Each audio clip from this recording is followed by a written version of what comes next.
juga. Di sini saya berperan sebagai narasumber. Halo semuanya, kali ini kami akan berbincang santai tentang layanan referensi OPAK bersama dua narasumber di sebelah saya, yaitu Kak Naura dan Kak Ica. Saya dulu Kak. Halo. Gimana nih Kak kabarnya? Kuliahnya lancar ya? Lancar sih. Alhamdulillah sih, kalau masih lancar. Alhamdulillah. Kalau Kak Zawa sendiri gimana? Alhamdulillah. Lancar ya. Semester 3 kan? Iya. Harusnya ya. Ya, di sini kami kan akan berbincang mengenai layanan referensi OPAK. Nah, menurut Kak Naura ini layanan referensi OPAK ini apa sih? Layanan referensi OPAK itu layanan perpustakaan yang memungkinkan ya bagi para pengguna untuk mencari informasi tentang koleksi yang ada di perpustakaan tersebut. Jadi kita ingin cari buku, kayak kita nggak perlu ke perpustakaan kan, kita bisa cari melalui OPAK itu. Yang mudah ya. Bukunya itu tersedia atau enggak, terus kita juga bisa pinjam buku lewat layanan OPAK tersebut. Itu berarti digital ya Kak? Bisa Iya. dijangkau di mana aja? Iya, digital. Jadi kita bisa menjangkau di luar perpustakaan. Jadi kita nggak perlu. Jadi kita dimudahkan. Iya, untuk dimudahkan. mencari informasi. Kita nggak perlu datang ke Wah, iya, keren. Nah, untuk Kak Ica nih, saya mau tanya, bagaimana sih peran pustakawan dalam memberikan layanan referensi OPAK tersebut di dalam perpustakaan? Peran pustakawan itu apa ya, kayak umpamanya membimbing gitu ya mungkin ya. Kalau kan ada beberapa mahasiswa yang kayak agak mungkin ya kurang tahu dengan layanan OPAK gitu ya. Kita kayak memperkenalkan ini layanan OPAK itu bisa diakses dengan mudah dan kita tidak perlu datang ke perpustakaan nggak sih Kak Naura? Iya, benar ingin banget. apa namanya mengakses koleksi mungkin ya, kayak buku kita lihat ketersediaannya itu ada apa enggak dulu di OPAK itu. Itu sih. Wah, ya, membantu banget ya. Iya, berarti benar. ya. Terus pustakawan itu juga bertanggung jawab dalam mengelola Iya, koleksi koleksi. tersebut. Iya, benar banget. Jadi itu pustakawan membantu buat ngecek stoknya juga kan. Jadi memudahkan sekali. Oke, untuk selanjutnya nih, bagaimana sih cara memanfaatkan layanan referensi OPAK itu untuk menemukan informasi yang kita butuhkan? Jadi ada beberapa tips ya dari Iya. saya untuk memanfaatkan layanan referensi di OPAK itu. Yang pertama, kita dapat mempertimbangkan apa kebutuhan kita. Jadi kita tuh mempertimbangkan kebutuhan informasi kita. Apa yang kita cari? Iya, yang kita cari betul kayak gitu. Jadi kita tuh biar nggak bingung gitu loh. Jadi kita memutuskan dulu apa yang Kita cari. Oh iya benar juga Kak, jadi kita itu bisa mempertimbangkan dulu ya apa yang kita cari, apa yang kita butuhkan untuk informasi tersebut. Iya benar banget nih Kak, berarti kita harus benar-benar memanfaatkan layanan referensi OPAK ini ya. Jadi Terus kita tuh jangan ragu untuk meminta bantuan kepada pustakawan ya, karena dengan adanya pustakawan kita tuh dapat menentukan kriteria apa sih, kriteria referensi apa sih yang kita cari. Iya, seperti betul. itu. Oke, wah, sangat membantu sekali berarti di perpustakaan ini ya. Ya selanjutnya untuk Kak Ica nih, apa keuntungan menggunakan layanan referensi OPAK dibandingkan dengan mencari informasi secara mandiri?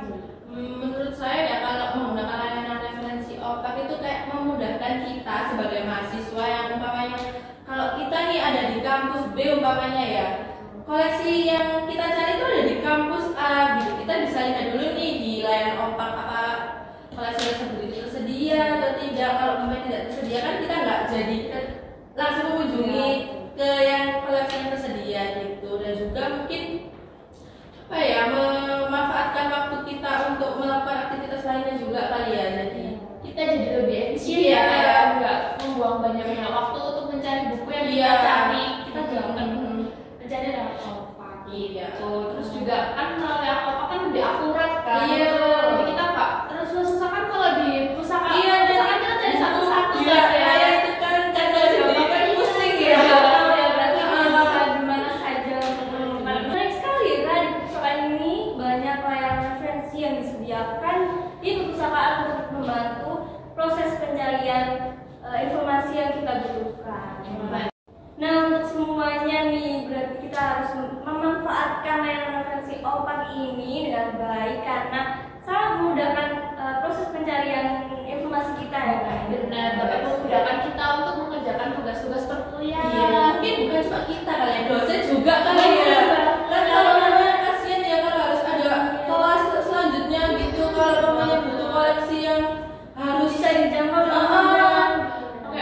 juga lebih Iya. akurat kan daripada kita baca.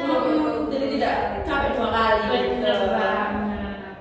Oke, untuk selanjutnya nih, bagaimana jika ada pengusaha yang ingin mencari katalog buku tapi tidak ada pada display tersebut? Mungkin kita bisa saling pakai opak kali ya, karena kan memudahkan kita gitu. Seperti kalau mamanya ada mahasiswa kalau belum tahu opak itu apa, mungkin kurang familiar ya, kita bisa kasih tahu nih sebagai pustakawan caranya itu gimana gitu. Bener banget. Proses peminjaman buku, pengembalian gitu.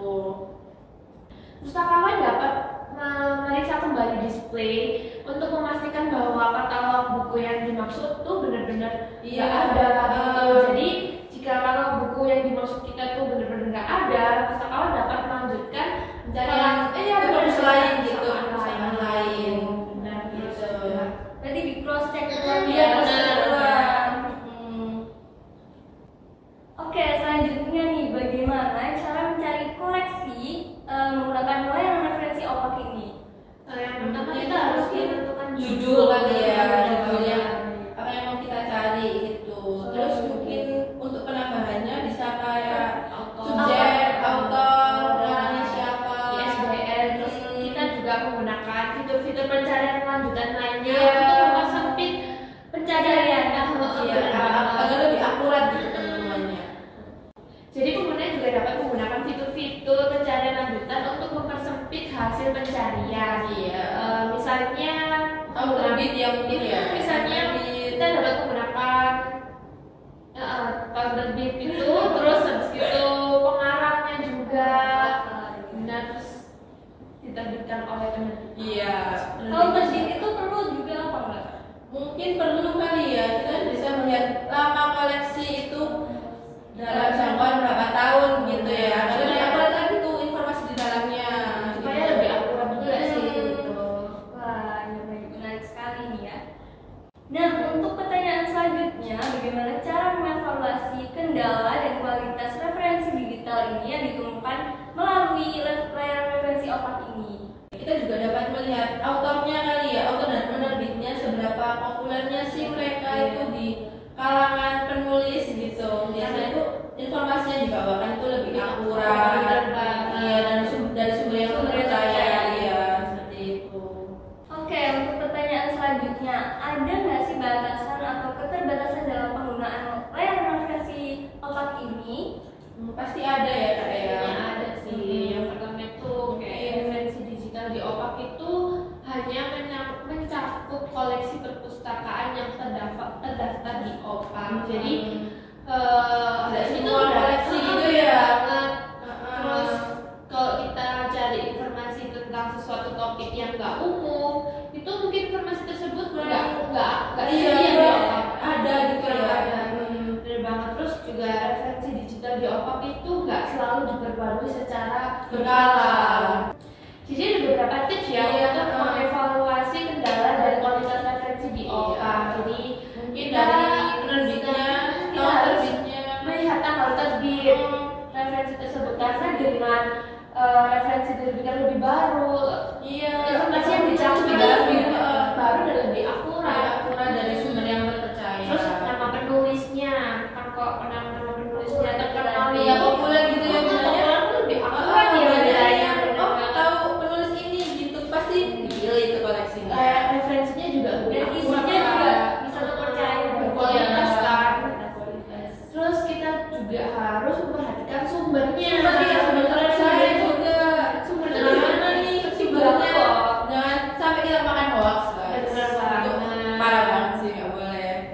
Karena kalau sumber yang terpercaya itu biasanya lebih akurat. Iya, ya. dan hasilnya yang kita cari itu lebih maksimal gitu. Benar. Intinya harus akurat ya, Kak, Iya, ya? harus akurat, yang kita harus akurat, guys. Untuk bisa memperoleh informasi yang Iya. baik tersebut. Wah, menarik sekali ya Kak ya. Lalu untuk selanjutnya, bagaimana sih cara memanfaatkan referensi digital opak ini untuk melakukan riset atau penelitian yang akan digunakan? Mungkin ya kita harus menentukan judul kali ya, judul apa yang mau kita cek, topik kali ya, topik Topik. apa yang kita ambil gitu ya, kayak mau yang tentang ekonomi mungkin atau tentang hukum kali ya, seperti itu. Referensi digital opak memudahkan ya Kak untuk Iya. melakukan riset. Hmm. Yang pertama kita kalau mau membuat riset itu kita harus menentukan topik atau pertanyaan penelitian Atau kita. kata kunci nih, Kata kunci.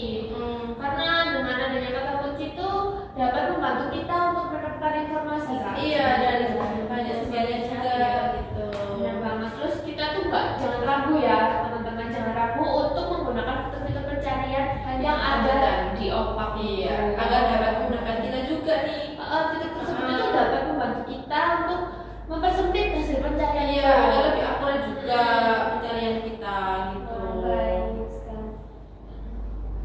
Sekian dari kami, mohon maaf bila ada kesalahan kata.